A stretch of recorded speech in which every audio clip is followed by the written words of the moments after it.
Hi friends, welcome to my channel. ഇന്നിവിടെ തയ്യാറാക്കാൻ പോകുന്നത് കാരമൽ സേമിയ പായസം.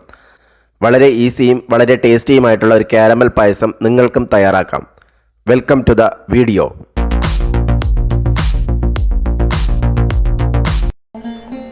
പായസം തയ്യാറാക്കുന്നതിന് വേണ്ടിയിട്ട് 200 ഗ്രാം സേമിയം എടുത്തിട്ടുണ്ട്. ഇതിനി ചെറിയ കഷ്ണങ്ങളായിട്ട് മുറിച്ചെടുക്കാം.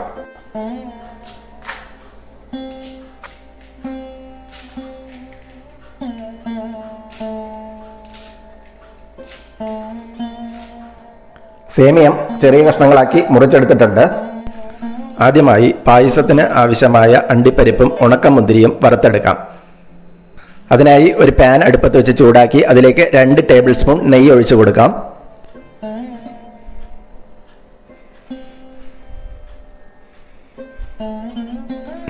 നെയ്യ് ഒന്ന് ചൂടായി വരുമ്പോൾ അതിലേക്ക് കാഷ്യൂ നട്ട്സ് ഇട്ട് കൊടുക്കാം.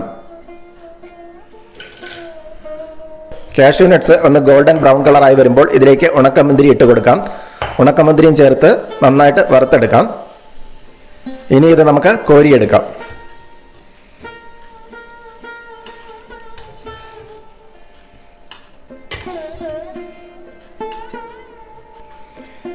ഇനി ഇതേ നെയ്യിൽ തന്നെ നമ്മൾ ചെറിയ കഷ്ണങ്ങളാക്കി കട്ട് ചെയ്ത് വെച്ചിരിക്കുന്ന സേമിയ ഇട്ട് വറുത്തെടുക്കാം.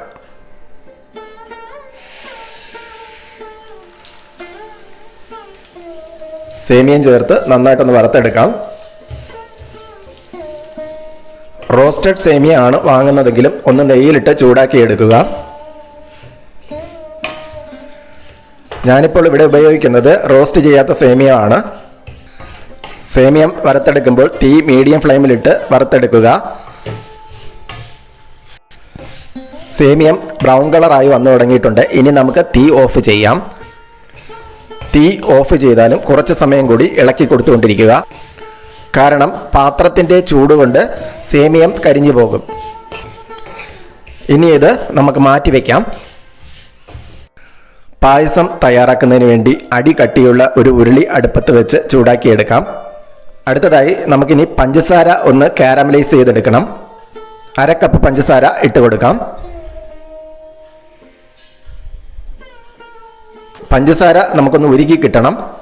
ഇതിൽ വെള്ളം ചേർക്കേണ്ട ആവശ്യമില്ല. പഞ്ചസാര ഉരുകി ഒരു ബ്രൗൺ കളറായി കിട്ടണം. പഞ്ചസാര ഉരുകി തുടങ്ങിയിട്ടുണ്ട്. ഇതിന് നല്ല ബ്രൗൺ കളർ ആകുന്നത് വരെ ചൂടാക്കിയെടുക്കാം. പഞ്ചസാര ഉരുകി കാരമൽ ആയി വന്നിട്ടുണ്ട്. ഈ ഒരു പരുവം മതിയാകും. ഇനി ഇതിലേക്ക് 3 ടേബിൾ സ്പൂൺ കണ്ടൻസ്ഡ് മിൽക്ക് കൂടി ചേർത്ത് ഇളക്കി കൊടുക്കാം.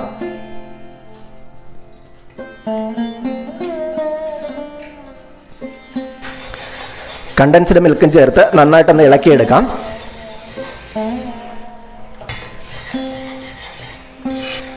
കൈ എടുക്കാതെ തന്നെ ഇളക്കി കൊടുത്തുകൊണ്ടിരിക്കുക.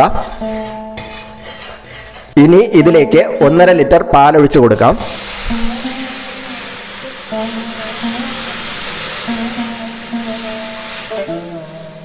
പാലും ചേർത്ത് നന്നായിട്ട് ഇളക്കി യോജിപ്പിച്ചെടുക്കാം.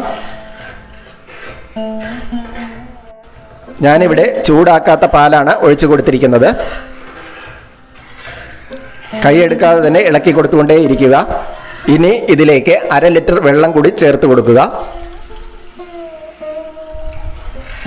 വെള്ളവും ചേർത്ത് ഇളക്കി യോജിപ്പിച്ചെടുക്കാം. പഞ്ചസാര കാരമലൈസ് ചെയ്ത് പായസം തയ്യാറാക്കുമ്പോൾ വളരെ ടേസ്റ്റി ആയിട്ടുള്ളൊരു പായസം നമുക്ക് തയ്യാറാക്കിയെടുക്കാം. പാല് ചൂടായി വന്നിട്ടുണ്ട്. ഇതിനകത്തേക്ക് നമ്മൾ വറുത്ത് വെച്ചിരിക്കുന്ന സേമിയം ഇട്ട് കൊടുക്കാം.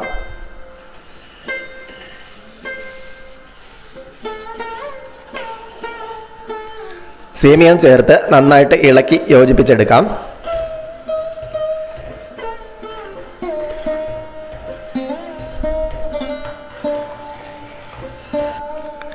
ഇനി ഇതിലേക്ക് 1/2 കപ്പ് പഞ്ചസാര കൂടി ചേർത്ത് കൊടുക്കാം.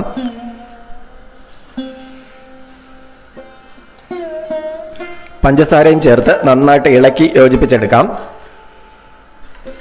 മധുരം അവരവരുടെ പാകത്തിന് കൂട്ടുകയും കുറയ്ക്കുകയും ചെയ്യാം. കണ്ടൻസ്ഡ് മിൽക്ക് ഇല്ലാത്തവർ പഞ്ചസാരയുടെ അളവ് കുറച്ച് കൂടുതൽ ചേർത്ത് കൊടുക്കണം. പാല് ഒന്ന് കുറുകി സേമിയം നന്നായിട്ട് വെന്ത് വരുന്നത് വരെ തുടർച്ചയായി നമുക്ക് ഇളക്കി കൊടുത്തുകൊണ്ടിരിക്കാം. തുടർച്ചയായി ഇളക്കി കൊടുത്തുകൊണ്ടിരുന്നില്ലെങ്കിൽ പാൽപ്പാട പിടിക്കാൻ സാധ്യതയുണ്ട്.